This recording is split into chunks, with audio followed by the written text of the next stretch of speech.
Okay, hello everyone, and good afternoon again. Thank you for joining the webinar today.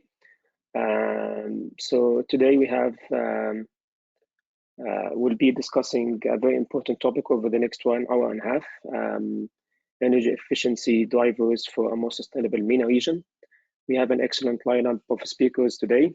The agenda of the webinar will be having two um, introductory presentations from CEBC and AHRI about the energy efficiency sector globally and in the MENA region. What are the recent developments and the challenges, opportunities? Then we will have three excellent speakers with us today. So we will be, each one of them will be giving a short presentation. And at the end, we will have a panel discussion moderated by Alex Malouf, Corporate Communication Director at Schneider Electric. So during the panel, we will actually have time to answer some of your questions. So please, if you have any questions throughout the whole webinar, make sure to put them in the chat function. So you can see that on GoToWebinar, and we'll make sure to answer as many as we can at the end of the webinar. So I'll start actually with a very short introductory presentation about our recent work at CEBC on energy efficiency in the MENA region. Challenges and opportunities. Then after my presentation, we'll have Mr. Francois, Vice President for AHRI, will also give a short presentation covering the global landscape of the energy efficiency sector, focusing on the HVAC and what are the recent developments for this region as well. So back in July 2021, about 4 months ago, CEBC, we published a very interesting paper, which we did for the second time about energy efficiency in MENA status and outlook. So what I'm going to do in the next 7 to 8 minutes is just to give you the key highlights of this paper. You can download the paper itself from the CEBC website. It's available completely for free, and this is actually our second time to publish the paper. But just going one step back to give you an introduction about CEBC for those of you who are joining this webinar for the first time to attend a CEBC event. So CEBC, we are a not-for-profit membership organization based out of the UAE, but we cover Middle East and North Africa, the MENA region. And what CEBC does is basically our platform to connect both the private sector and the government across the MENA region in order to accelerate the policy maturity across different clean energy topics, which you can see in the bottom of the screen, including climate finance. How can we help to accelerate more access to financing for the different types of clean energy projects across the region, covering low carbon hydrogen, blue and green hydrogen, energy storage, energy efficiency, residential, commercial, and industrial energy efficiency, and also future mobility, focusing specifically on electric mobility, passenger electric mobility. And last but not least, women in clean energy. How can we empower and feature more women leaders across the region to get into the clean energy sector?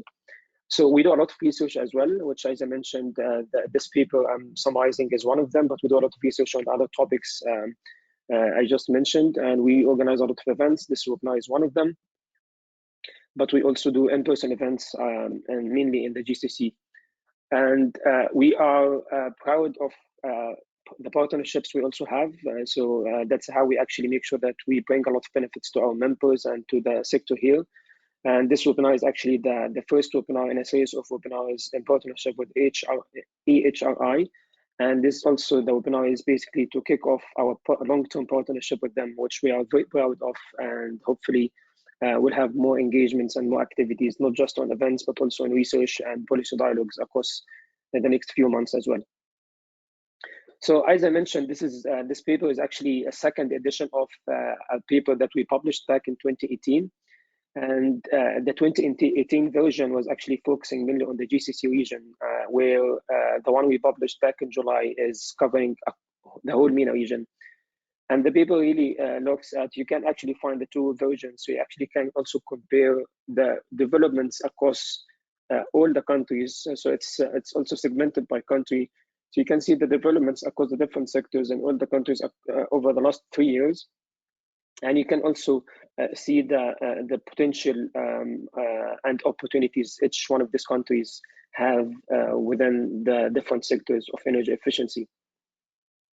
So the 2018 version was mainly covering the building sector, industrial, and transportation. And it presented really an overview of the energy efficiency developments and also gave recommendations for businesses and the policymakers, which is something that we extended also in the 2021 version. So what you can find new in the new edition is we expanded, as I mentioned, the scope to cover some of the MENA countries. You can find also Egypt, Jordan, Morocco, and Lebanon included in the 2021 version. We added some latest updates on the regional energy price reforms, energy and electricity and water. And also we included some latest market developments across different sectors, including buildings, the ESCO industry, transportation, and the industry as well. We added also some recommendations for policymakers across the different countries that they have to, or they could consider to improve their markets and accelerate the market maturity across the different countries. And in this edition, we had an in-depth analysis and look into the electricity price tariff more than the water, and also more than the 2018 version. So why we actually were motivated to do this research and to update the paper and publish the new one. So I think we have seen that UAE has canceled a lot of the energy subsidies, not just UAE, but also other countries like Oman, introducing what is called the cost-effective tariff, which actually focuses on how we can reduce the consumption from the consumption side across the different sectors, industry, residential, and commercial. Not just UAE and Oman, also Saudi Arabia introduced some power sector reforms, Jordan, Egypt, almost all the countries across the region. So there was a need actually to look at the updated data and the impact of these reforms on the energy efficiency sector across the whole region, and we can also focus the opportunities. And if you look at the electricity subsidies back from 2010 to 2019, you'll see that there's a significant reduction in electricity subsidies across mainly the GCC countries. For example, UAE and Qatar, they had almost 90% reduction in the electricity subsidies just within the last 10 years. And if you look at Saudi Arabia and Bahrain, they have about 61% reduction in the electricity subsidies, again, in the last 10 years. But at the same time, there are some other countries who actually increased the subsidies, including Kuwait, for example. They almost did nothing, so it still stayed the same. Egypt actually increased the subsidies to almost double from 2010 to 2019. And then you can see in this graph, and again, you can see, because there's a lot of data in the next few slides, so if you want to actually spend time and digest the data, I would recommend that you go through the paper on the CEBC website, so you can see all of this and spend time on it. But basically, on the left side, you can see the MENA residential sector electricity tariff, and this data is updated up to January 2021. We don't think there's a lot of updates since then over the last 9 months or 10 months, so it's almost the same data as of today. And on the right side, you see the MENA, the government, industrial, and other sectors electricity tariff. And you see, perhaps, I think I'll mention that in the next few slides, but two of the countries that worth looking at is Jordan and Morocco. And you see a lot of variations in terms of the subsidies. There's a lot of complexity, so it took us a lot of time to actually digest and make sure the data is also validated from the credible government sources. And you can see here the electricity tariff in some of the MENA countries. I couldn't include all of them in one slide to be too intense.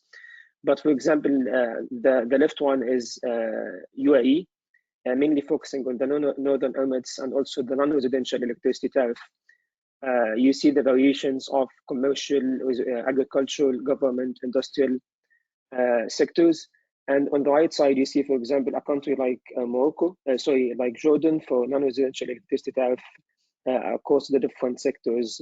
And you see something I mentioned earlier about Jordan is it's really quite complex, because you can see that there's a slab, there's a tariff literally for every single sector, banking different from commercial, different from hotel, industrial, etc., which makes it a bit difficult for these sectors to operate. And then we have to look also at the total energy and electricity consumption for the MENA region by sector, and see really what's the impact of this change in the tariff on the different sectors and the consumption of electricity. So if you look at the left side, that's for the Middle East total final energy consumption back in 2018. And you can see that the two sectors that are consume the most or the highest share of electricity are mainly industry and transport. So that's energy on the left side. Where on the right-hand side, you can see the final electricity consumption, and that's from 2018. And you can see the highest share is coming from industry and residential. And I think the bulk is also coming from the GCC mainly. Then if we look at the industrial energy efficiency sector highlights what happened since 2018 and what are the key improvements. So Saudi Arabia, as you all might know, introduced the Saudi Arabia Energy Efficiency Center, which has put a set energy efficiency target to achieve a specific amount of savings in terms of carbon emissions and dollar savings as well. And UAE also has introduced the UAE Super ESCOs, I think, in Abu Dhabi recently, and the AHRI ESCO in Dubai, and also the similar models of the Super ESCOs across the different Emirates as well, has had huge improvements in terms of the projects and the savings from them as well. So globally and in the MENA region, the industrial sector consumes more primary energy than any other sector. And that also almost accounts for more than half of the global energy consumption only through the industrial sector. And in the MENA region alone, the industry consumes about 31% of the total energy consumption and about 22% of the electricity, and that's according to the International Energy Agency. So we have came with few recommendations for the industrial sector. I tried to highlight a few of them, but you actually can also see the full list of the recommendations per sector in the paper itself. So some of the recommendations for the industrial sector for policymakers is really to provide incentives for industrial energy management programs such as ISO 50001, just one of them. And those certification programs or energy management programs have proven actually to save a lot of the energy consumption within the industrial processes.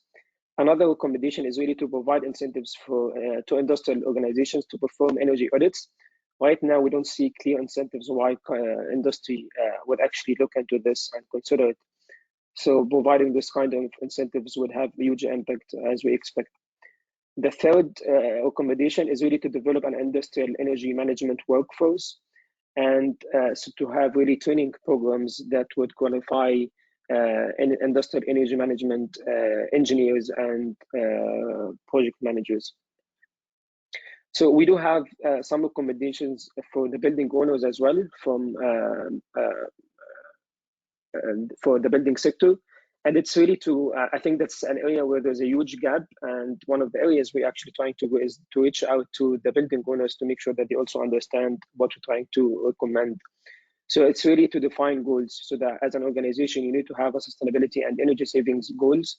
And once you have the goals, you will see what are the different methods to actually achieve the savings or energy saving goals, and what are the different ways to procure energy efficiency tools to actually get to these targets. Then you have to go ahead and perform an energy audit to really identify the areas that you can improve the energy consumption of your building. And then you need to go to the expert and hire a quality service provider to support you in achieving this energy efficiency targets and goals. And once you do all of that, you have to monitor and actually report on the progress that you have achieved, and then see the other ways for improvement. And you keep going in that loop till you achieve your target and even go beyond that as well. So for the building sector, we have also came with some recommendations for the policymakers. I mentioned before the recommendations for policymakers within the industrial sector, but within the building is really also to provide incentives incentive programs for the building owners, and to really go ahead and perform this steps I just mentioned in the previous slide, and also to provide energy reporting mechanisms for the buildings. The third one is to provide through the government and policymakers training programs and education programs that could be in partnership with third parties and sometimes even through the government itself. And we have seen this and the impact of it in the UAE, specifically Dubai and Saudi Arabia as well. Then the other thing is really the developments of the ESCO market and the key developments of the super ESCOs across the region.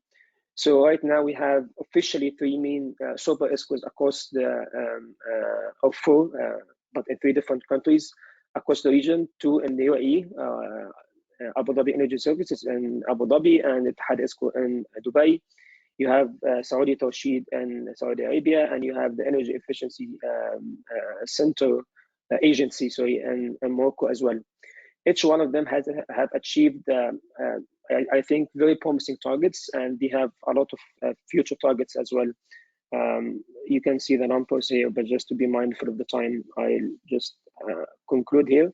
And again, the paper, I'll put it in the chat just in a second. You can go through the paper and the developments, and this is an annual publication. So next year in July, you will see also the 2022 version with any updated data looking at the reforms in terms of the electricity and water tariff across the MENA countries. So please, if you haven't seen it, make sure to go visit the website and read it, and stay tuned for the next updated version in 2022. So with that, I would conclude my presentation, and I would like now to introduce Mr. Francois Boy, from the Vice President for AHRI, to give us his opening remarks and a short presentation as well. Francois, the floor is yours. Thank you, Ahmed. I'm not sure if my camera is on or if I have the screen to share. Your camera is not on yet.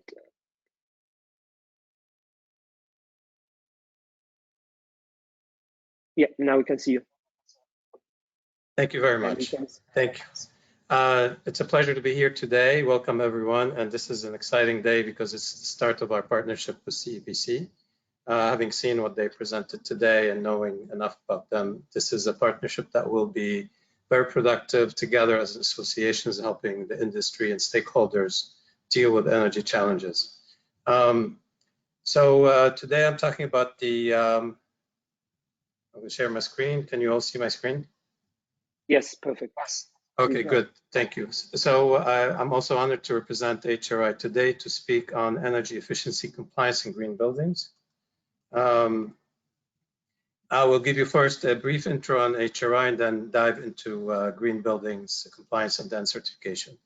AHRI stands for Air Conditioning, Heating, Refrigeration Institute. It's not-for-profit organization, association of manufacturers. We are 320 strong members, global, regional, and local manufacturers that produce everything you need in a building, from cooling, heating, ventilation, refrigeration, as well as domestic hot water. We strive to help the environment as well as keeping the energy efficiency of our industry at the peak possible level. Our core activities are advocacy towards governments, regulators, UN organizations, local state as well, or municipalities. We are a standards development organization. We have 140 plus HVACR standards focus published already, as well as guidelines.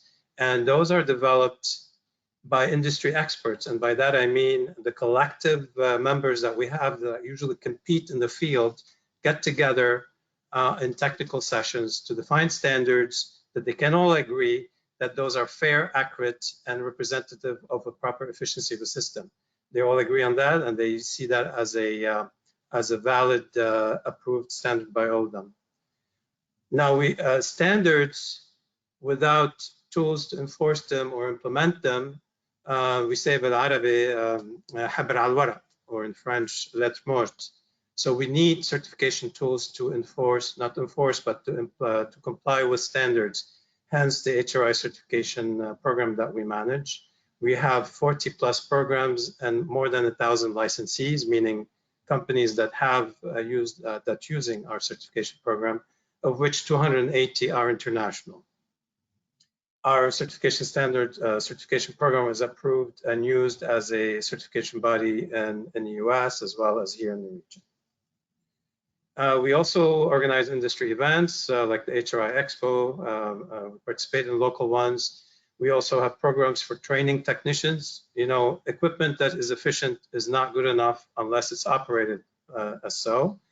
We also have training for technicians to know how to manage the new refrigerants. That's very important. So we have a program with the UN called the Refrigerant Driving License.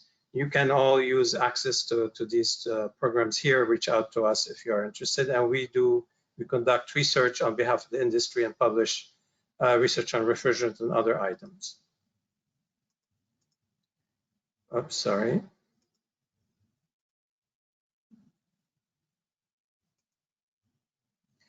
Yeah, we also work with regulators in the US as well as globally and here in the region. We help with market surveillance, and we have a certification directory accessible free of charge to anyone that needs to use it. Since 2020, we have established a presence in MENA, based in Dubai. Most of you might have known already and met and engaged with our team. I'm really happy to have a very professional, active team here. I want to give thanks to Khalil Isa, who's participating with us along with Nabil Shaheen and Dalip Singh for their activities. This CEBC AHRI alliance is possible because Khalil made it happen through his contacts and follow-up. Nabil, you all know, most of you, or at least the ones active in regulatory affairs or in regional industrial group, we have one for chillers, we've done one for DX units, and we will have one soon for VRF. And Dalip is active in the background and in presence with our certification members to help them with certification programs or issues they have. Our aim is to be here to support the region in the energy needs and regulatory and standard issues. Please feel free to reach out to us today in the webinar or later. And we're not alone. The office here is backed up by 100 staff back in the US and globally. We have other offices as well. And our strength really comes from our global membership. It's probably hard for you to see the logos, but you will recognize a lot of them, or most of them, are really the industry global leaders in technology and in size and geography. And this is where our strength comes from. All right, let's talk about green building codes and how AHRI is used in that. So looking at the green building codes in the region and globally, but specifically in the region, one thing in common, actually the foundation of these codes is AHRI 90.1. You will see that in all these codes. So let's dive into AHRI 90.1 a bit and see what it covers. AHRI 90.1 scope addresses the minimum energy efficiency requirement for a green building. That is through the design stage, the construction stage, as well as planning for operation and maintenance through the life of the building, so it remains green through it. This applies to new buildings, so all new future buildings, platinum, LEED, whatever, would follow these approaches. New portions of buildings that are being expanded with new systems, or existing buildings that are being upgraded with new systems. That's the retrofit segment here. Unless we address existing buildings, we have 80% of our energy that's not going to change, or 90% of the future. So therefore, AHRI 90.1 is effective for both existing and new green buildings. It covers the building envelope, heating, the HVACR, domestic hot water, power, lighting, and any other equipment in buildings that consume energy in one form or the other. AHRI 90.1 also is not just, it started in the US, however, it has evolved to a global standard used globally, as you see here, also in the region.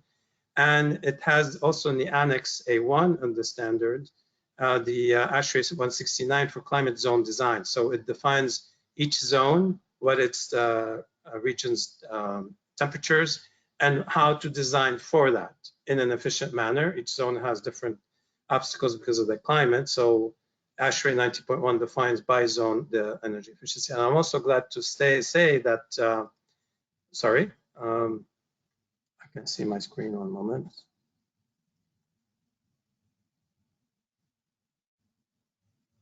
You're good. No, I can't see my. Okay, here it is. On the right-hand side, you also see the AHRI standards that we've developed over the last 3 years. This is a 211, 240 that you see here. Some of you have helped define it as well in the last 2 years. And this is a standard that defines SEERs for high ambient humid conditions like the Middle East on full load and partial load.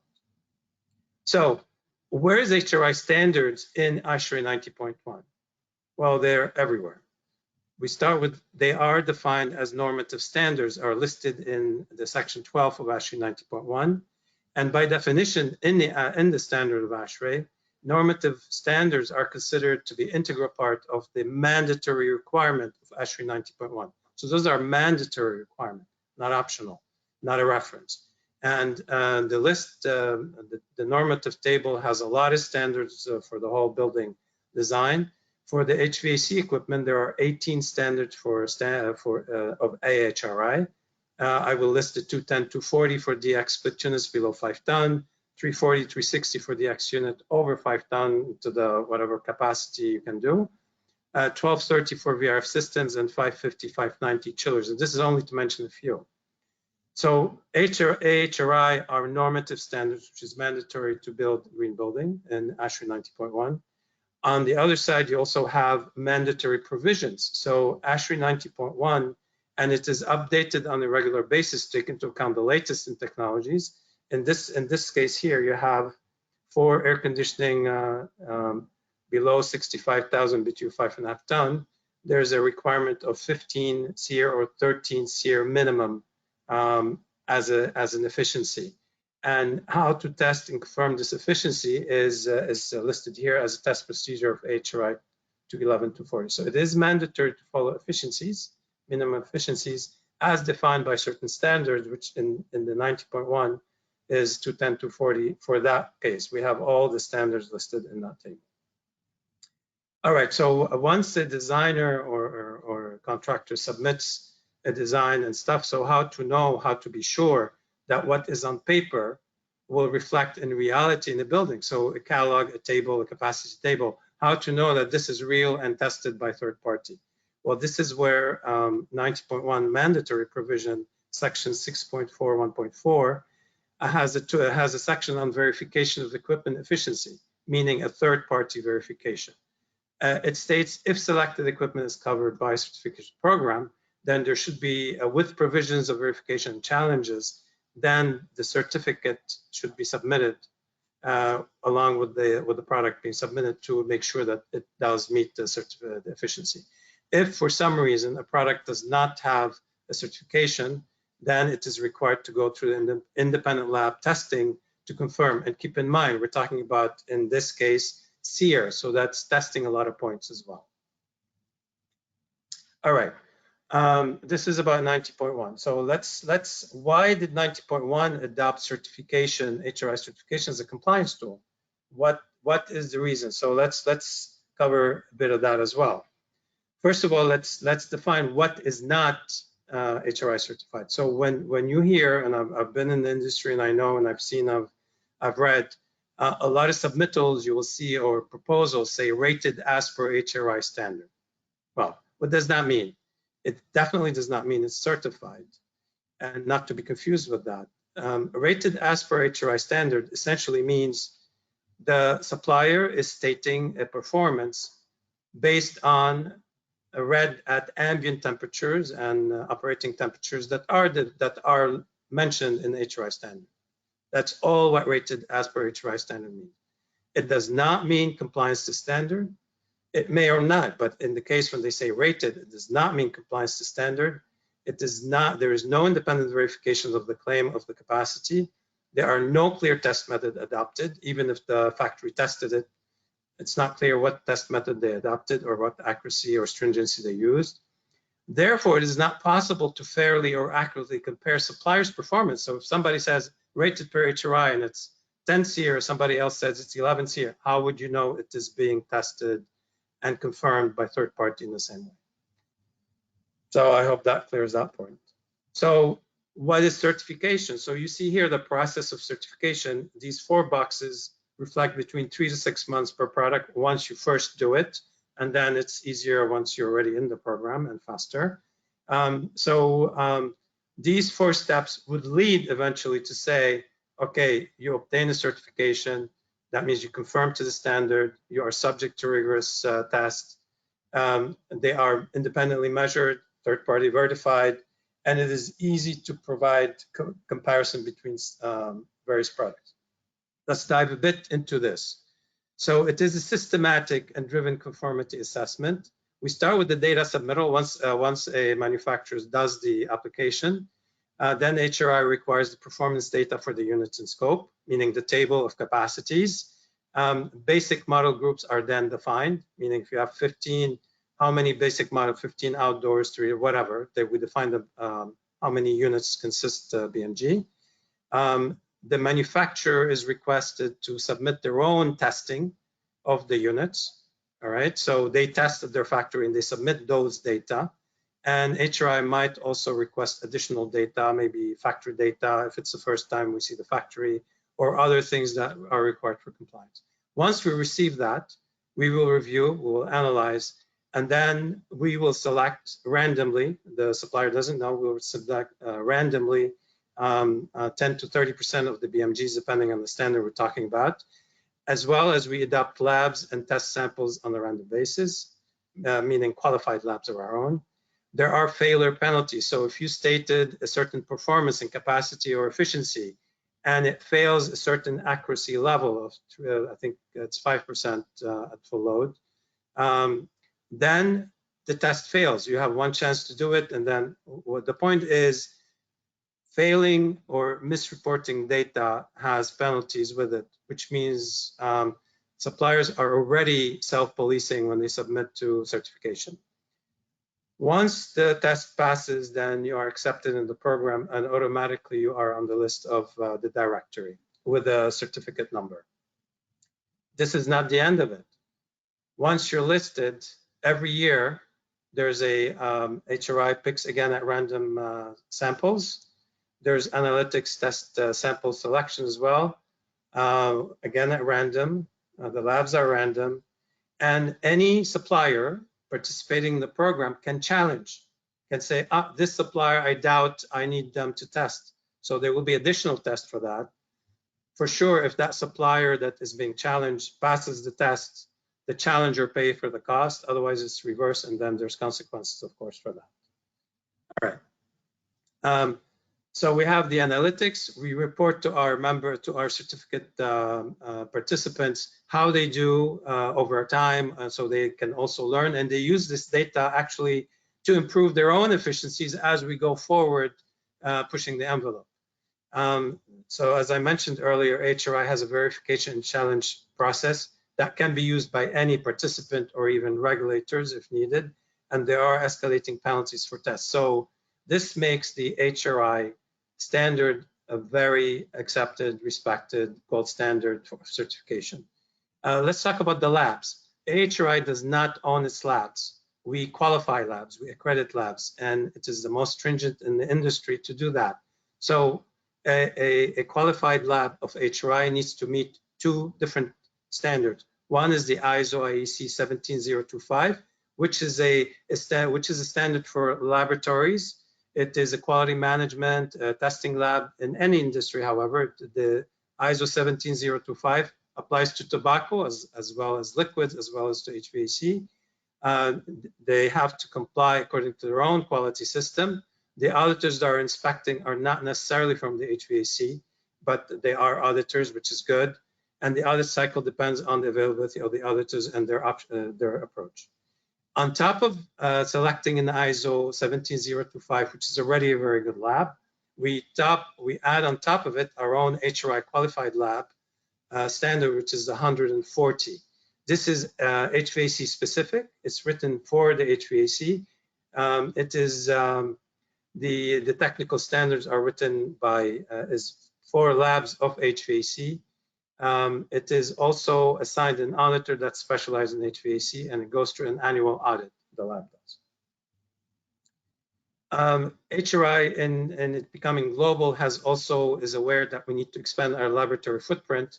And as you can see from this slide, we have it in the US, in Europe, in Asia, and as well as the Middle East. I'm happy to announce that we've added a new lab, the UL in the Middle East, to do witness testing here as well. So, and we hope to add this more and more, and especially if compliance becomes a requirement by regulators, there'll be more labs in the region. Once a product is certified, you have access to it. This is a free access to the certification. You can download, this is our portal, you can access it anytime, doesn't matter who you are, it's free. You can download on it a real-time certificate of product that gives you the listing. You can compare products between each other. You can search for products, see if they're certified to T3, to T1, which country of origin, etc. This is real time, and it allows you to compare. That's it. That's it for today. I hope this is just the beginning of our conversation. Later in the panel, I'll be taking questions, but I also invite you all to send chats or reach out to me and my team. Thank you very much. Thank you very much, Francois. And with that, I would like to invite Alex Malouf, who will be the moderator for the panel for the next few minutes. So Alex will introduce the speakers and moderate the session, the panel discussion afterwards. So Alex is the Corporate Communication Director at Schneider Electric and one of the superstars in the clean energy sector in the region. So Alex, welcome, and the floor is yours. Thank you very much, Ahmed. And I want to say I'm only following in your footsteps.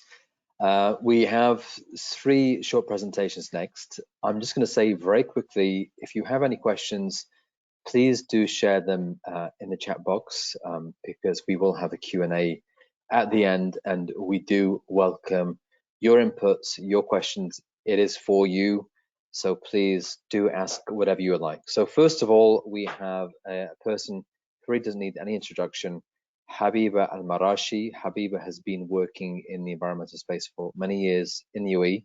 She is a founder and chairperson of the Emirates Environmental Group, and she's also a board member of the World Green Building Council, as well as the Emirates Green Building Council. So Habiba, I would ask you to please take the floor. The stage is yours.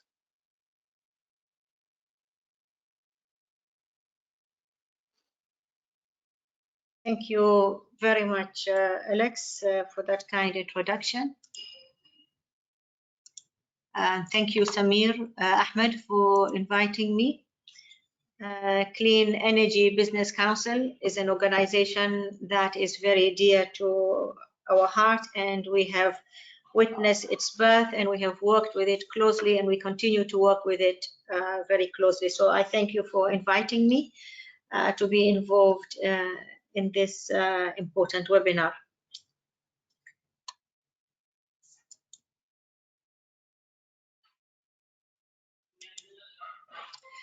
So I'll be talking on how companies can benefit from the ever-changing legislations, as this is really an issue that sometimes entities find it very cumbersome.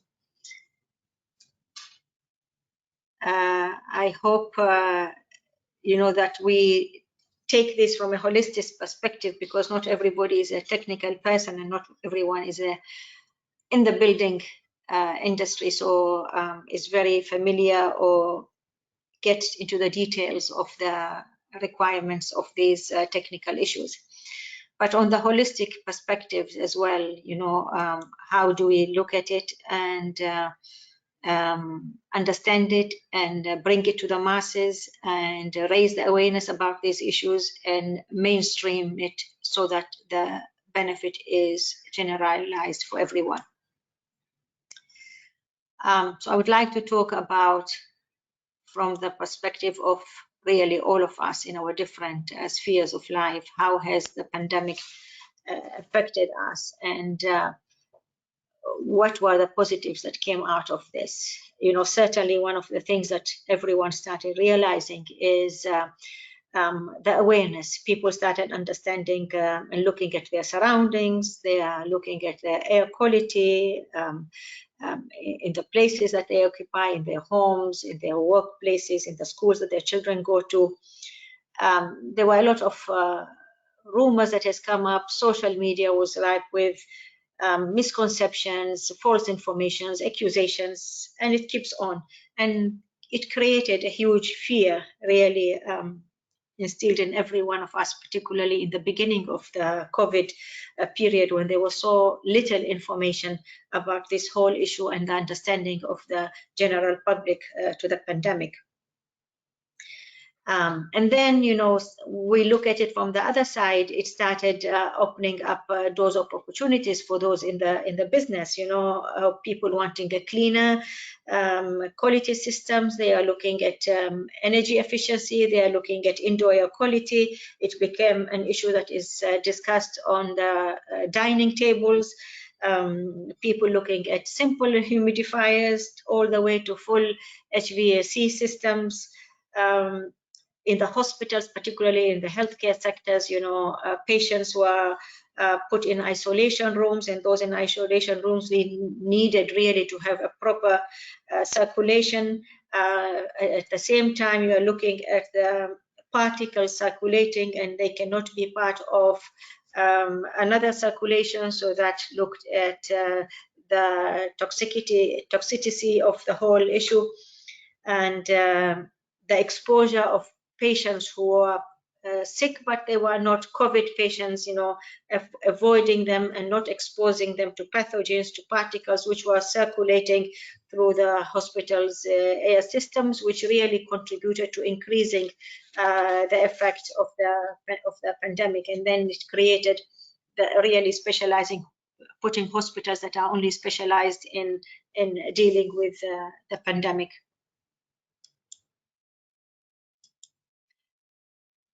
There, as was discussed by my colleagues, you know, you came to HVAC in different platforms. So I have just put few here that I think is nice.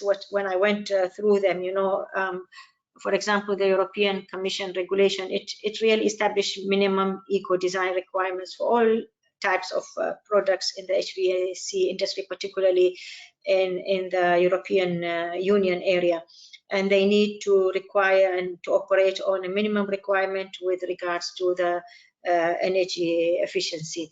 And then you have got the International Energy Conservation Code, you know, where Mr. Francois talked very clearly and in detail about the building sector and the consumption of energy and on what is going on. And this code really aims to improve building efficiency by 10% using a gradual rate, which then can grow and in a more sustainable manner. The one that I really enjoyed is the right to repair. This was a culture that was available before the 1970s, and it slowly disappeared. So I'm very happy to see that it is being brought back into the mainstream and into the limelight. So we are looking at a more sustainable single market. It makes it easier for consumers to repair rather than replace, which is the current culture today. So they say that the EU estimates that with this one, if it is to be implemented properly, they will really be able to reduce 46 million tons per year of CO2 emissions, and it will help as well the pockets of the families, as they will be able to save at least 150 euros annually. So being able and having the necessary tools and the products available in the market to change the components, then just replacing the whole system, I think this will be a very good and welcome addition to all parts of the world, particularly in third world countries and in poor economies. This will be a welcome step, and it will help create jobs as well. When you look at UAE, again, there are so many ratings that have come, maybe not directly or specifically for HFVC, but each and every one of them has got a good component of HFVC, especially Al-Safat, and they are talking about, again, how do we provide a better environment for the future generations. We are looking at the social aspect of it. It encourages the innovation so that we can have integration between the green systems and incorporating technologies in there as well in the building designs. And I think this is something that is very important, and it will reflect on improving the performance of the equipments and the machines, and it will reduce energy consumption, it will increase efficiency, and therefore we are reducing the carbon footprint and carbon emissions of every product. One of the things that I would really like to see is when you have got these systems, yes, people in the industry will understand it, but not the layman.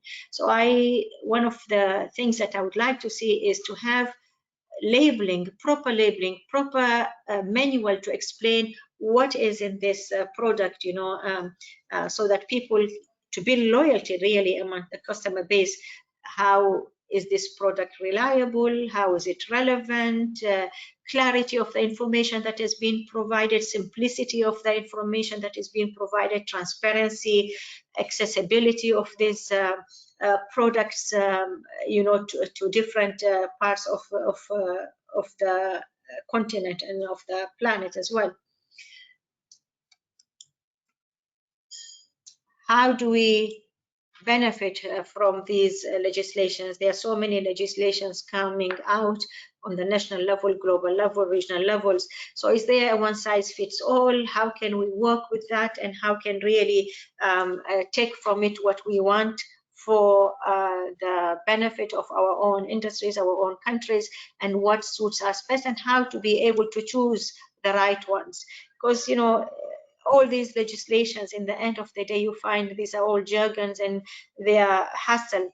You know, what can we use to get ahead of the competition? So I think there are three areas that I think it is very important for companies, for industries to focus on, to give them that competitive advantage and to put them ahead of their competitors. And I believe it is very important for companies to do a very simple SWOT analysis to provide the right type of information for the type of businesses that you have, and to understand which situation suits you the best, and where do you want to move. So when you look at the cost strategy, cost leadership strategy, it uses economies of scale to reduce production and distribution costs. And it is really a very suitable platform for HVAC industry because we are looking here, the consumer is only looking at the price of the product. Then you have the differentiation strategy, that you are going to a higher level and you have another niche market for yourself. It's a smaller market, but it is a stronger market because the customer is more aware of how he wants, what he wants, and he's willing to pay more to ensure that he gets what he wants. And so this is where then entities can benefit from the excellent reputation on their products.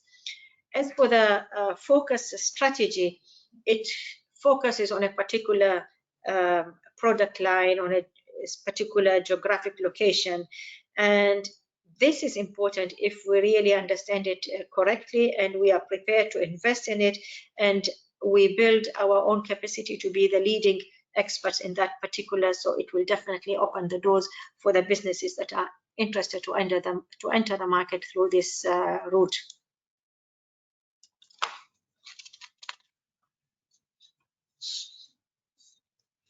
Today, technology is developing at a very fast pace, and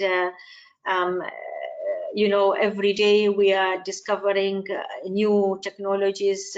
Research institutions are discovering, universities are on top of the game. There's a lot of research going in different areas, but it all focuses particularly in this area. As we mentioned, the built environment has a big share of the CO2 emissions produced. So there are a lot of efforts that are going into ensuring that we have a more efficient systems less consumption of energy, less production of CO2 emission, giving a better services for the society.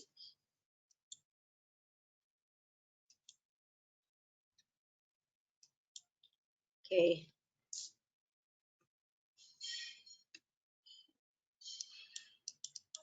I don't know why my system is stuck. Yes. Getting ahead of the competition using legislations. My message is to the industry.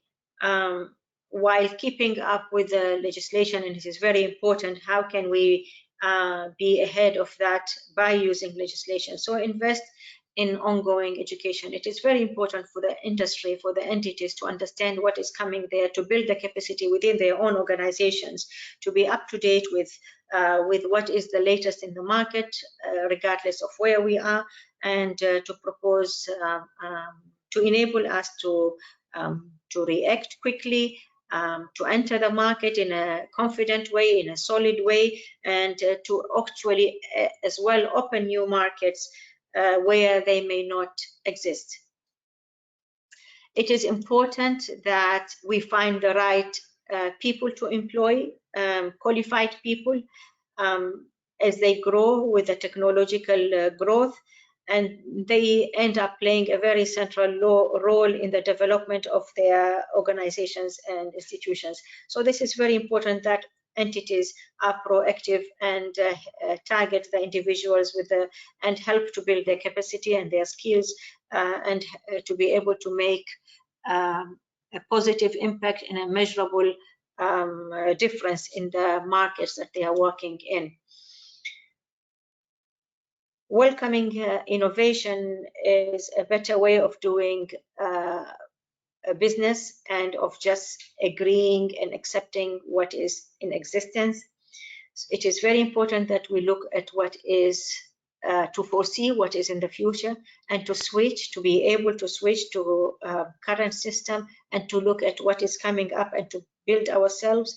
Smart grids is one way to phase out. It's an important thing to see what is not working and to start phasing them out slowly before it is imposed on us by law, and then we end up making big investments. So doing these things gradually at one's own time, it is better. Again, focusing on all areas that give a better indoor environment for the society is very important, and to keep up, to invest in research that is going on in institutions, in universities and colleges, to provide scholarships, to ensure that these topics are pursued further in the universities, so that we really have the right type of technologies to enable us to usher in a new era. And the ability as well to build the capacity on to choose the right products. And this is very important. And again, I go back to the importance of having more detail, more knowledge about these new products, what goes into these products, to enable a consumer to choose wisely. Building the knowledge base of consumers is one of the ethical ways of conducting a business in any countries. It's no point just having products when the society does not know how to benefit from them or how to differentiate between the different products and the facilities that they provide and the extra points that each program can give to them. So this is very important to understand and to be able to build in the countries.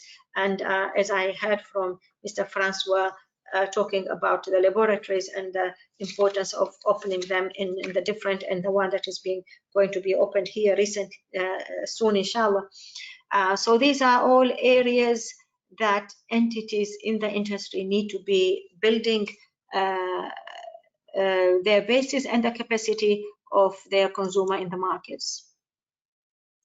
I would like to really conclude by saying that the legislations that are coming, yes, we did not have them 10 years ago or 15 years ago or 20 years ago. But while legislations are being introduced one after the other, and they are coming to keep up with the latest that is happening on the global scene, to keep up with the latest trend in our own countries, is actually not a burden, but it should be welcomed by the manufacturers, and it is an opportunity for the manufacturers, for the players in the industry to innovate and get forward in terms of market shares. I don't believe any legislator his intention is to hinder the progress of the company. I think it's the other way around. They are here to really help and support, but to ensure that we are all on the same journey to achieve sustainable development for our economies and for our industries and for our country as a whole. And with that, I would like to thank you, Alex. Thank you very much, Habiba, for that presentation. We have our second speaker now. I'd like to introduce Engineer Faisal Ali Rashid. He is the Senior Director for the Dubai Supreme Council of Energy. So Engineer Faisal, if you could share your screen. There you go, we can see you very clearly. That's great, fantastic. Over to you. Thank you very much. Thank you for the introduction. Basically, I'll start basically by saying that the whole energy management is a big landscape, and at the level of Dubai, I think Dubai Supreme Council of Energy is mandated to basically set the policy, set the strategy, and lead the issuing of regulation for these within the policy as well. And there are many pieces within our mandate, including mobility, green mobility, including DSM program, including carbon abatement emission program, including water efficiencies as well. And since we're talking about policy and regulation, I think policy and regulation are key enabler to energy efficiency transition and reaching energy efficiency target that we have in mind. I think we all talk about net zero energy carbon, and we have issued a resolution in Dubai, basically putting Dubai basically to reach or to work around net zero carbon for 2050. And we know that 2030 is nearby, and most of the technology that are not mature basically help us reach net zero carbon by 2030. And we know that hydrogen, battery storage, these are the bigger challenges that we have in the future. But also we understand that efficient appliances, efficient devices, efficient machinery, these are mostly, we can say, they are proven technology, and they can contribute to our DSM program or our energy efficiency program in Dubai. And we consider this program is a key in terms of when we do a data crunching and issue our annual report, we can clearly say that the contribution of this program, having efficient appliances in terms of HVAC whole system, in terms of district cooling, in terms of chiller design and minimum requirement, we know that these play a big role to reduce their consumption and to reduce the capital costs at the supply side, operating costs on the supply side. So we are very keen to ensure that the star rated are issued for these appliances and devices. We want to ensure that non-compliance basically are being caught as well. So we want to ensure that the shelf or market shelf only have star rated appliances and devices and so on. And sometimes we say the achieving energy efficiency improvement can be very difficult. It requires many things: combination, technology development, market mechanism, government commitment, not only at the local level, also at the federal level. The state policy mandate as well is important. The mandate can influence action of millions of energy consumer, from large factories to individual to household appliances and industrial machineries as well. And we know that most countries have significantly reduced their energy consumption per unit of GDP, per energy intensity, kilo oil equivalent as well. So the decline in energy have been driven largely by improved energy efficiency in key end users such as building, appliances, and other devices as well.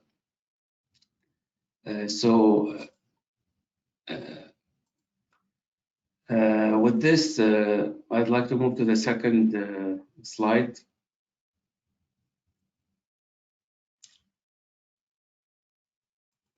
So I mentioned that, or we heard from the gentleman as well, the importance of having certification, the importance of having standards. I can mention what we have within the UAE, within Dubai. We, in terms of surveillance, in terms of testing, in terms of setting or making or labeling appliances, we have a standards and labeling scheme.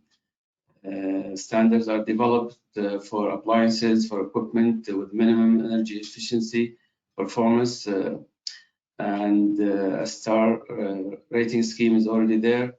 Standard should be periodically updated, like we move from 5 stars to 4 stars, and then we increase the efficiency of the 5 stars to bring something new. Testing certificate by manufacturer also is there, is within the process.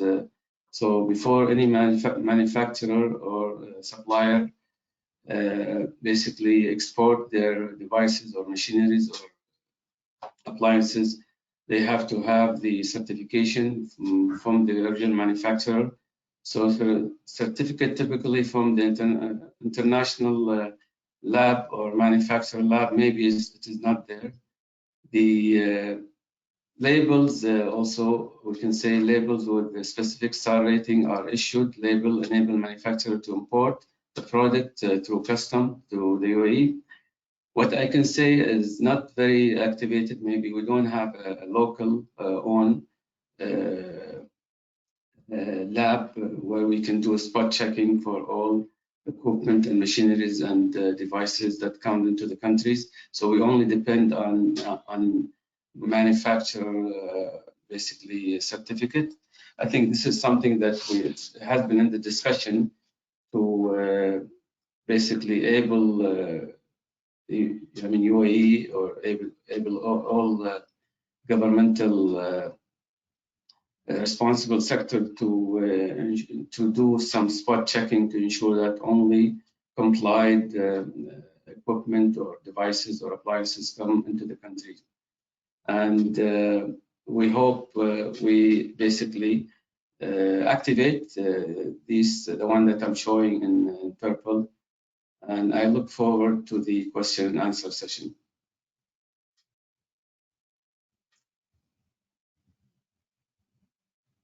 Thank you very much, Engineer Faisal. So we have our third speaker. We have Maha Musa, who's Director of Product Management and Compliance, ESG, at Al Salim, Johnson Controls over in Saudi Arabia. So Maha, over to you. Thank you very much, Alex. Thank you for allowing me to be part of this discussion and bring someone who has witnessed a lot in this industry from the inception of the notion of energy efficiency policy or regulations in the region until today. I would appreciate, Ahmed, if you can share the slides, please. Thank you. Okay, I will just start by telling a very simple story from an industry player perspective. Back in 2000, early 2000, okay, there was nothing called energy efficiency requirements in this region. The relationship was clearly between the manufacturer and the market, the consumer. We were making air conditioning systems that meets the high ambient requirements that can work effectively with high reliability and serve the purpose. Power generation was there, energy was enough, and everybody was enjoying low cost of energy in this region. In 2007, the idea of starting energy efficiency regulations as a voluntary step has started in this region in UAE, in Saudi Arabia, and other countries. And from there, as an industry, we started to engage in standard development and regulation development. So can we go to the next slide, please, Ahmed? Yeah. Okay. Second slide, please. Yes. And from there, when the government started to adopt energy efficiency policy, we realized that the matter is not a local matter; it's a global matter. And actually, there are so many forces affecting a policy creation when it comes to refrigerants, when it comes to energy efficiency of products or a system. So we started to engage as a local manufacturer in the global community and started to understand what drives this policy and what really affecting the decision in this area. Globally, the governments are looking into two sides: what's good for the nation, what's also going to meet the world society commitments. Economic part, the global manufacturers, when it comes to refrigerants, components, and equipments, are working together to bring to the consumer the right product with the right cost, and also meeting the government requirements in achieving energy efficiency performance and also environmental requirements. Science and additional forces are telling us what's good and what's bad for the environment, and according to the society is driven by that, whether they go with taking a decision of buying an HVAC system with high efficiency and support the environmental aspect, or the cost is going to be a big matter when it comes to premium efficiency products. So, and as a manufacturer, we are part of that. We try to meet all requirements and serve all purposes and be actually a contributor, a positive contributor in this setup. So we need to appreciate and understand that it's not only a decision of one party or one force, it's a collective decision that will generate a policy. And that's an important fact. Next, please.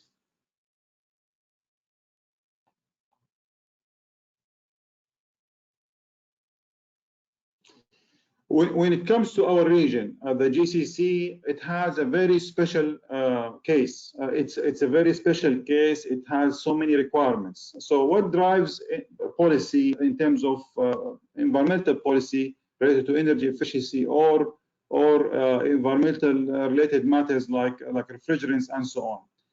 Energy and water are scarce and they're becoming very costly. We have seen the presentation of Ahmed. The subsidiary is subsidizing the cost of energy is not anymore popular. The cost of energy is getting high globally and also locally.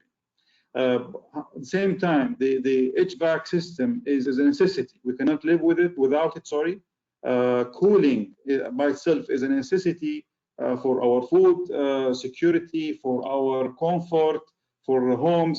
So it's something really we cannot live without anymore.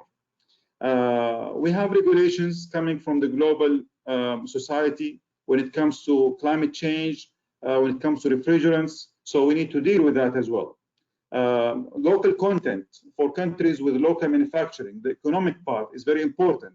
We cannot really think about a policy that can impact the industry negatively. So we need to have a balance as well. And countries would like to have their competitive advantage, whether it's related to local manufacturing capabilities, export capabilities, trade, ease of doing business capabilities. So countries in the region, they have also some interest beyond energy efficiency and performance when it comes to economy. What are the priorities that we need to think about? Energy conservation definitely is a priority. It's good for the environment, it's good for the consumer, it's good for the government, and it's good for the manufacturer as well. Supporting the local manufacturers is a key, and we need to make sure that they have the technology and support and facilities to develop, test, qualify a product that can be sold to the market. Consumer protection is something that really all of us should care about. We should not go for a premium efficiency product which is very costly. Nobody can afford it.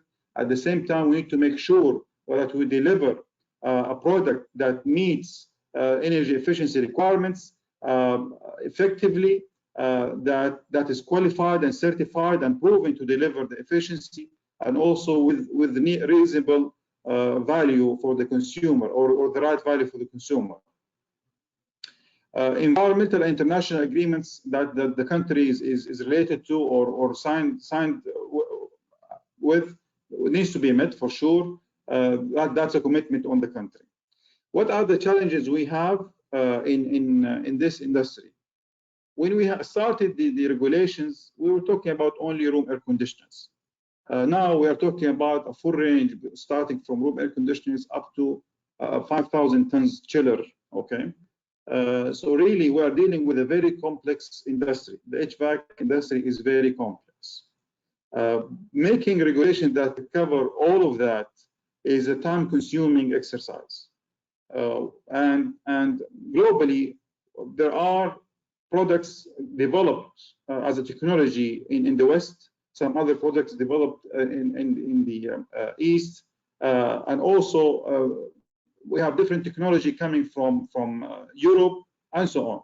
And wherever the technology is coming from, you will find some kind of a matured system to deal with this technology. And honestly speaking, when we try to adopt compliance within our industry, we need to look at the benchmark of each and every technology from where it came from. Okay, and that will help us to save a lot of time in developing our system, from standards, codes, compliance requirements. I remember when we started the energy efficiency program in Saudi Arabia back in 2012. It was initiated by the Saudi Energy Efficiency Center, and we were part of this. And when we look at what's really the solution that can serve high energy efficiency, meet the phase out schedule of HCFCs at that time, and also can talk to building codes and standards. And we really looked at the AHRI 90.1 as the MIPS standard, and within the AHRI 90.1, as Francois mentioned, we were looking at the AHRI testing procedures to be an example. So this integrated system was developed somewhere, starting from the product qualification, system qualification at building level. Okay, and all of that is integrated together, combined with a certification program offered by AHRI. So that was the example, and AHRI was part of this exercise. Likewise, we have different examples somewhere else for airside products, somewhere else, like for example Eurovent and AHRI. They have also a very matured certification program and testing procedures and standards. So this is what I'm talking about in terms of from where the technology is coming from, and we start from where others have reached already. So in order to come up with a solution and to mind this complexity issue, safety in terms of products and using alternative refrigerants is an important matter. We're not talking about only energy efficiency. We need to have a safe product that can meet the safety requirements and be safe to use from consumer side and also from a service perspective. We have trade laws that can control us. Okay, so we need to also keep that in mind. Testing facilities is a big gap. We may have testing facilities in this region for small applications, but when we talk about large capacity chillers, it's a very challenging exercise to build testing facility in this region, and testing is a cost, is a big cost. We need to have compliance, but compliance, it doesn't mean that we need to do testing, and that's a nuance that industry players knows very well that this is achievable. We have to do testing, okay, but testing only does not mean compliance. And the political environment definitely is going to affect us. What's really needs to be agreed upon as a common ground? What are the MIPS? What refrigerants to be followed? And this is a very complicated matter. What standard in terms of testing procedures to be followed? And what certification program that we need to agree on? And we need to make sure that there is an integration between all these four components. If we agreed on MIPS that the technology cannot provide, we are not going to achieve the objective. If we agree on MIPS that cannot be achieved by existing refrigerants, okay, it cannot be achieved. If we don't have testing procedures for a certain technology or a certain product, we are not going to have a solution. And also, testing without certification and compliance does not mean anything. So these are the areas that we need to focus on as a common ground. We need to agree on this, and we need to have a complete system that covers all of this. Next, please. Okay, our objective, or what we are looking for in terms of industry, we need to have a reasonable balance between MIPS and refrigerants and safety requirements, okay? Because we are going to end up with a product that will satisfy the three criteria, okay? We are now using mainly in residential applications, HFCs, and also commercial applications. The future ahead of us is having so many other alternatives. So one size fits all is not doable anymore. And we need to keep in mind moving forward when you put energy efficiency policy that we are going to deal with more than one technology and more than one gas. We need to agree on common ground from MIPS, refrigerants, standards, and certification. And we need to do that in an effective way. And I would like to mention the example of AHRI as a complete system, as Francois mentioned, that shows all the components together, okay? That the MIPS offered by AHRI 90.1, testing procedures under AHRI certification program, and also AHRI recommendations and rating for different refrigerants and the evolvement of that. So this is the complete system that can help the manufacturer to come up with a product with complete requirements. Wise and balanced environmental policy is something that the government needs to manage and control to keep the balance between the consumer, manufacturer, external forces, and also environmental protection. Effective implementation will offer a level playing field for all industry players. It will protect the consumer, so the consumer will get the right value for the right cost and for with the product that he purchased, and it will make a healthy economic environment. It's very difficult to achieve effective implementation by only testing. We need to make sure that we have a continuous monitoring, we have a certification that takes market surveillance as a priority. Where to start? We need to start where others have reached. If we want to come up with a completely new MEPS system, completely new certification requirements from standards, build new laboratories for each and every application, that's going to be a very time consuming. This journey started in this region since 2005 to 7 in that period, and until now it's continuously evolving. So, and we also don't have labs that can test all applications and all products. So it's really a long journey, and it's a continuously evolving journey that needs long-term long-term strategies and continuous engagement with different stakeholders, including the industry. That's all from my side. Thank you for allowing me to be part of this, and ready for any questions by the audiences. Thank you. Thank you very much, Maher. And with that, I'd love to ask the panelists to come back, put on their audio, put on their video if possible. I know that Mrs. Habiba, you can't put on your video today, but I actually want to begin with you, Mrs. Habiba. I want to ask about the issue of awareness during the past 2 years. We've had a pandemic, we've all been indoors. What have you seen in terms of awareness of these issues, particularly indoors, HVAC, air conditioning? What are consumers saying? Thank you very much, Alex. Yes, as I mentioned in the presentation, there's a lot of more shared information or shared knowledge. People are aware that the indoor air quality has a big impact on the health of human beings. So as young families, as with children growing up, everybody is very keen to ensure that their children are having a good air quality, they are breathing healthy air, and they are growing healthy.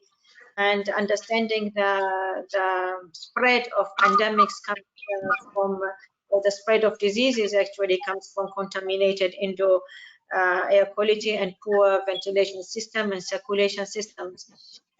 So there, and many people live in buildings, in apartments, where they don't have much control really of what is going on, because this is as part of the package that they already receive when they move into their premises, and it all depends on the developer. So while there is more knowledge and more awareness and more demand from the consumers, there is not really much that has happened yet on the level to ensure that the developers, the owners are mandated, required, urged to do more with regards to providing a better and healthier environment for the residents and for the tenants. So this is an area that brings a lot of opportunity, and usually sometimes it is mostly the industry that is the biggest benefactor and the biggest mover or initiator of this whole process.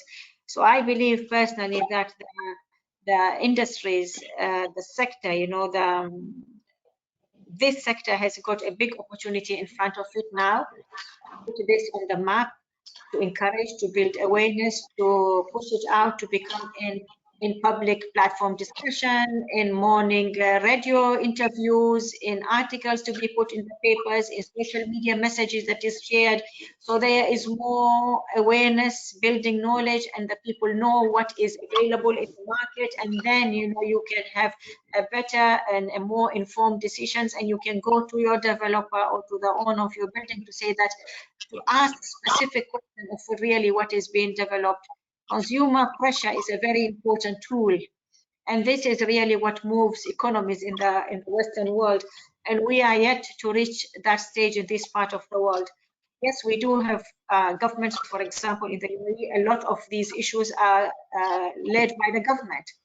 But we need the private sector to be an active player. We need the private sector to be prompt, to stand up, take its responsibility, be proactive, roll out and discuss what needs to be there. It opens business opportunities for them at the end of the day. Thank you. Well, with that, I actually want to move to government and Engineer Faisal. I want to ask, how have you found it in terms of trying to push different stakeholders to become more energy efficient? What do you have up your sleeve in terms of this respect? Yeah, basically there are different approach when it comes to whether it is private sector, whether it is government sector. For government, I think it's a lot easier to reach the stakeholder. We have, if I understood your question correctly, we have basically already have a governance structure to reach all the government entities, whether we want to issue a directive, whether we want to issue a policy, whether we want to convert government building into more efficient building. So there is a way to issue some sort of mandate, some sort of directive, as I mentioned. When it comes to, I think, private, it's a bit difficult. You don't find, I think, across the world, except for, let's say, green building code, which comes for everybody, but you will not be able to sort of issue a mandate telling them to reduce the consumption, telling them to basically purchase efficient appliances. You can only issue or issuing efficient appliances with the federal government that they take lead on this. And then we ensure the market are clean from non-compliance item. And once we reach this stage, I think we ensure that the manufacturer certificate also is matching the actual performance. And this is one of the issues that we have difficulty when it comes to declared performance versus actual performance. Thank you, Engineer Faisal. We are now at 3:30, but I'm going to ask Maher and also Francois a question. So Maher, I'm going to move to you. You talked about getting stakeholders to do things differently in terms of energy efficiency, for example, retrofitting, looking at other options, obviously HVAC as well. What are the obstacles? Is it a case of financing? Is it a case of there being no legislation? Is it a case, as Habiba said, there needs to be more public pressure, more pressure from consumers? What do we need to see to make this move faster? Well, in my opinion, the retrofitting and energy performance contracting in general has been really promoted from top to bottom in this region. So we have super ESCO companies in UAE and in Saudi Arabia, and they finance and sponsor energy efficiency improvement projects for government sector. So that is there at big scale. It is there. When you talk about commercial or private sector and simple consumer perspective, we still see a big opportunity to improve the knowledge and to promote the concept of energy improvement, okay, and investment in this direction. There are so many solutions available in the market through technology providers that can help existing buildings to perform better compared to newly developed buildings. And let's not forget that majority of the buildings that we have are already an old existing buildings, and the construction activities definitely will contribute to that. So you can make a perfect new building as per today's technology, but you have huge number of existing buildings which can be an opportunity to for energy conservation if the financing is available for that. So the concept itself has been adopted at government level, commercial level. I believe financing tools needs to be somehow developed through the financial institutions in order to promote this kind of exercise, plus consumer behavior improvement. Now, last question to you, Francois. I want to ask about what that you and the Institute can do in terms of bringing the industry together? You know, you're in a lot of countries, there's a lot of codes. We're basically, though, trying to do the same thing. That's the irony. How can we try and make everything simpler through collaboration? Yeah, thank you. Actually, it's a pleasure to be on this panel with Habiba and Faisal and Maher, as well as you, Alex. And I hope this is not the last time we get together in different formats, and because it's a lot of work. I would agree with Maher on one point and highlight another point. The government has put in standards. The governments here are really to be commended, respected, admired for putting really ambitious energy saving strategies, CO2 footprint in place. And that is admirable and unique, especially in the GCC, and Dubai is in the lead, and the rest of the countries followed. One thing is really missing from that, okay? You have standards. I mean, as a government and as our industry association, we want to do the same.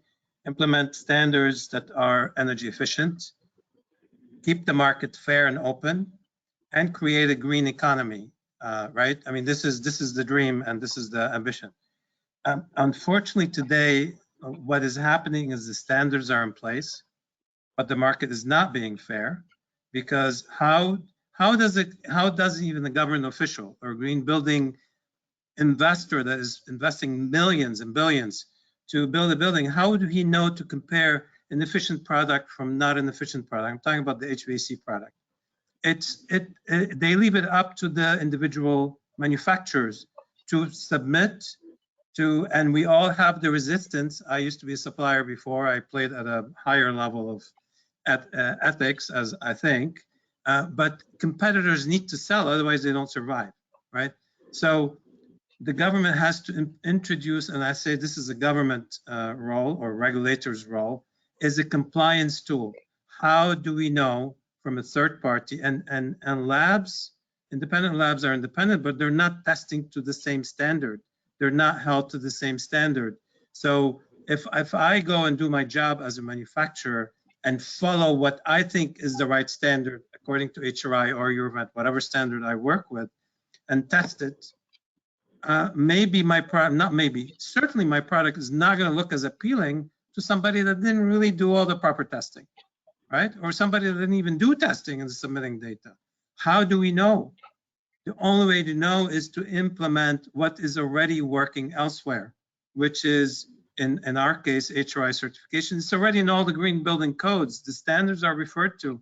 What does it cost to say, I need a certificate?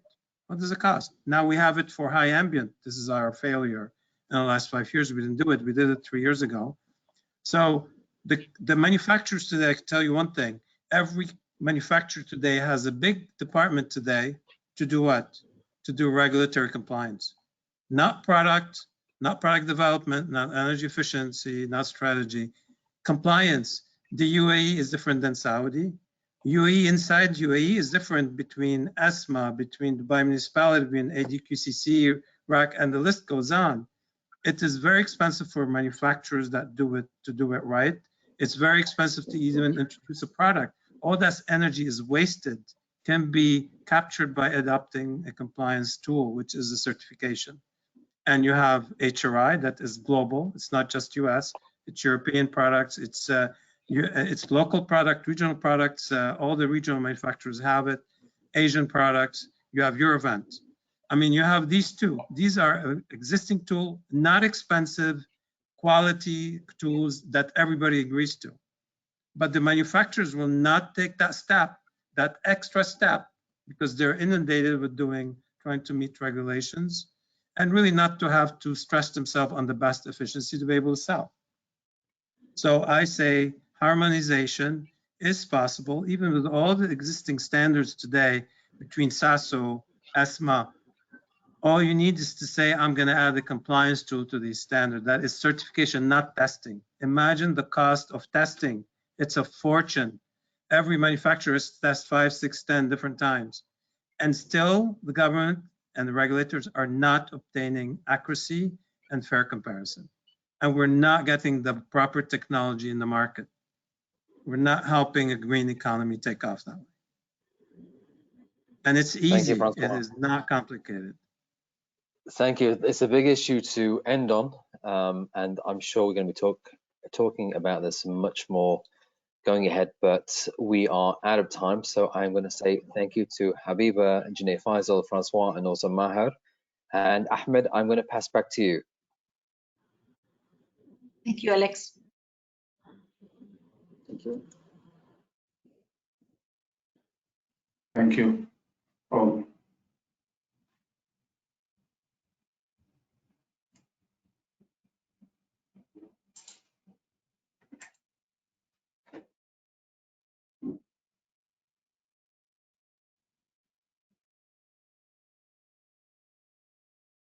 Thank you, Alex. I actually lost GoTo now. I'm trying to.